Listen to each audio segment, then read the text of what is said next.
Bienvenue dans ce nouveau numéro scientifique. Aujourd'hui nous allons étudier les mouvements des muscles et observer comment un muscle et son tendon effectuent le mouvement. Pour commencer, nous allons observer la constitution d'une jambe de grenouille. Vous pouvez observer sur le schéma qu'une jambe de grenouille est semblable à celle d'un homme. En effet, elle est constituée de muscles, de tendons et d'os. Ces trois éléments permettent le mouvement des membres par les articulations.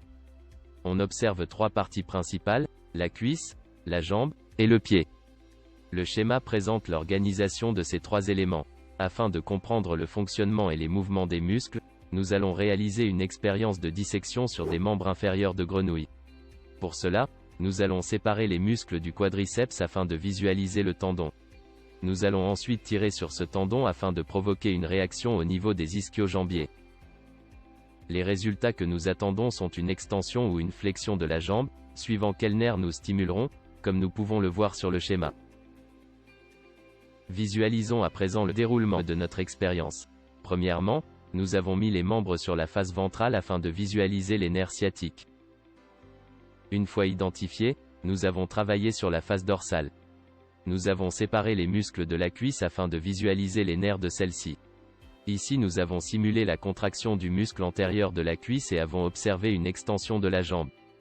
A l'inverse, nous avons simulé la contraction du muscle postérieur de la cuisse et, comme vous pouvez le voir, nous observons une flexion de la jambe. Dans un troisième temps, nous avons coupé le muscle postérieur de la jambe puis, nous avons tiré dessus et observé une extension du pied.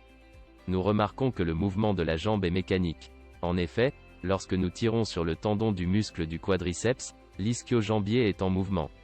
Nous en concluons que c'est en effectuant cette action mécanique, que l'ischio-jambier entre en mouvement.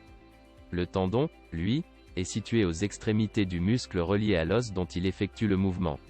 Ce tendon est attaché à l'os du membre en question, donc lorsque le muscle se contracte, le tendon tire sur l'os ce qui effectue le mouvement. Le raccourcissement d'un muscle, lors de sa contraction, exerce une force qui tire sur les tendons. Ces mêmes tendons tirent sur les os unis par une articulation mobile, ici le coude. La contraction musculaire provoque donc, par l'intermédiaire des tendons, leur mouvement relatif autour de l'articulation. Pour conclure, nous avons cherché à déterminer comment les muscles permettent les mouvements d'un membre. Nous avons ainsi trouvé, grâce à la dissection, que le muscle est relié à un os par l'intermédiaire du tendon.